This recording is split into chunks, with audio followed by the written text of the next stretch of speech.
Hello and welcome to another episode of This Week in the Tech News.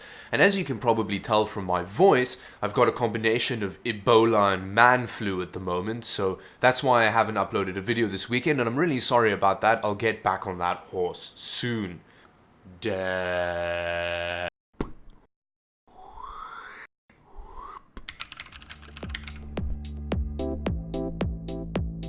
Now in today's episode, we're going to be talking about a combination of things that didn't happen in the last week, and we're going to start off with GTC.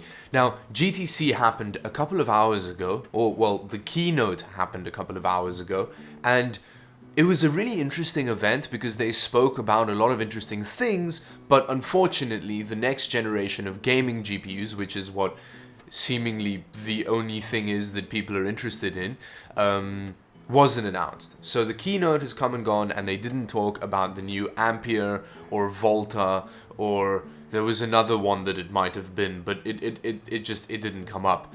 But what they did say is that their Volta line is about to be upgraded from 16 gigs of HBM2 to 32 gigs of HBM2. And this is so that they can keep a firm hold on the AI market, which is something that Nvidia, sorry, not AMD, well, I'm sure Nvidia also really wants to do that, but something that is really important to Nvidia to do. And then they also spoke at length about ray tracing, which was really interesting because ray tracing is a really cool technology that they've been speaking about for a long time, and I think it's about time that we get it out into the world. And on the note of ray tracing, I'm going to leave GTC now because the rest of it is just kind of AI news about, driverless cars and things like that.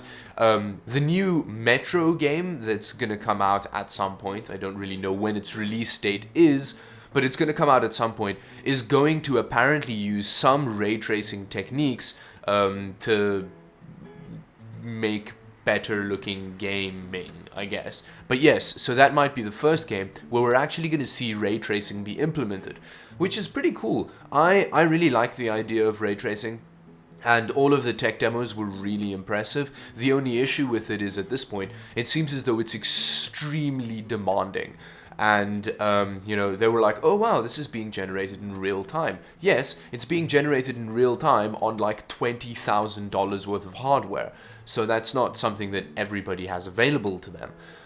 But yes, this is obviously early days and it'll get better. And I still am going to make a full video just around ray tracing and what I think about it and what, where it stands. I'm going to do that whole daring thing of making a prediction on technology and then having it come out terribly wrong, and then everybody laughing at me in 5 years of like, oh wow, this guy thought this was going to be a great thing, and now nobody's using it. And in other news, which I don't massively want to talk about, but I feel like it's unavoidable at this point because, well, it's like the only thing people have been talking about in the last week. The Zuckerberg is in really deep trouble because, well, apparently he used data from 50 million of his Facebook accounts to apparently help Donald Trump's presidential campaign.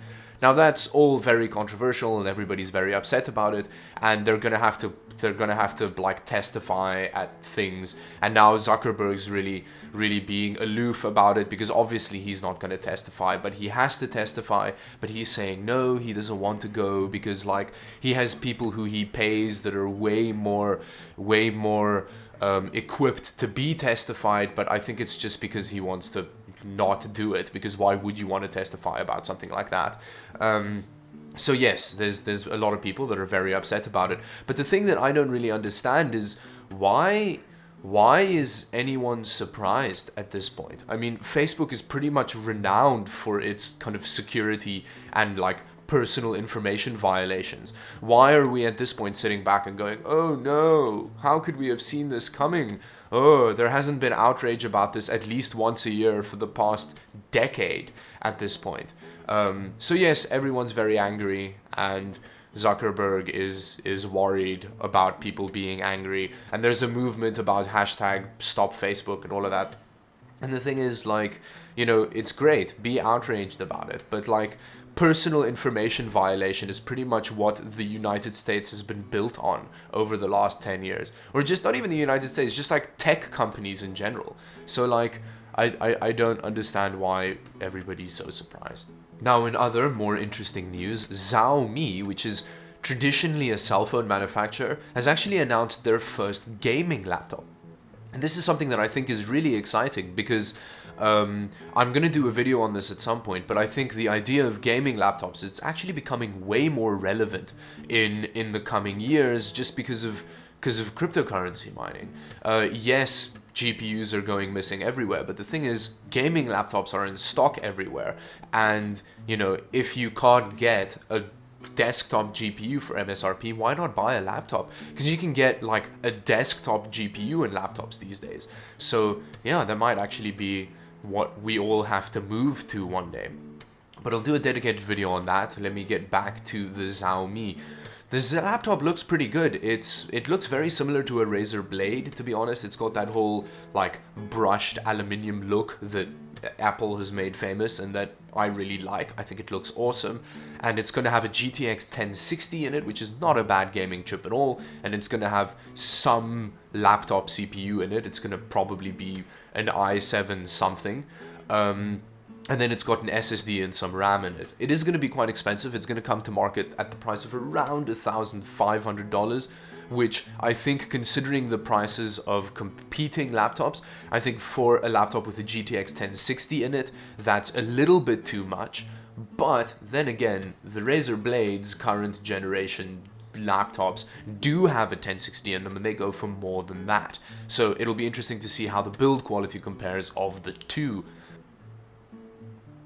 In other news, some YouTuber, who I don't know how to say his name, to be honest, and this is probably very embarrassing because he does have more subscribers than most countries have people in them, but he's recently broken the concurrent viewer rate for a live stream of a game. Now he actually broke 1 million people watching at one time, which is pretty insane. The actual amount was 1.1 million, and it was a Fortnite stream where he got a bunch of apparently they were all Spanish speaking like gamers, and it was like 100 people match, and it was really exciting. Now this comes just a week after some other guy whose name I don't know broke the Twitch record for concurrent views for a live stream, which was also a match of Fortnite being played, and that was 600,000 something people watching at one time, which is also amazing. But it's interesting to see that, like, it seems almost as though YouTube had to like coordinate so that that record of most concurrent viewers wasn't held by a Twitch stream. Yeah, I thought that was interesting. Oh yeah, and on final note news, can't remember what the story was. Let me just check it quickly. Sorry, death just happened. Oh yeah, and case was just delivered. There's something super exciting that's going to happen soon. Anyways, let me get back to the tech news. What was I saying? Oh yes, HTC Vive. I don't know why these videos always end on the HTC Vive Pro for some reason, because I always kind of end the part where I talk about the Vive Pro in massive disinterest, kind of like, oh yeah, this is the Vive Pro, this is what's happening with it, I don't care. And that's probably not right of me, because I think it's quite a cool technology, and there I am backtracking again. But anyway, let me just get into the story. The Vive Pro has had its minimum requirements announced, and they're pretty terrifying. So because it's got such a high resolution, it's got a 77% increase in resolution, we're now going to be looking at a minimum requirement of a GTX 1070 to power it, which is crazy. The CPU requirement is still the same. It's like an FX 8350, which, you know, if that's the minimum requirement, it means that the CPU requirement isn't really a thing. But yeah, GTX 1070, that means that if you don't have a gaming rig with at least a 1070 in it at this point, and you want to get into super high resolution VR, it's going to be really expensive for you to do at the time because, yes, no GPUs. Anyway, that's all I have for today. Thank you very much for watching. I'm sorry that you had to listen to this happening and that falling, but thank you very much for tuning in, and I'll see you this weekend with not more tech news, with a different video. Anyway, bye bye.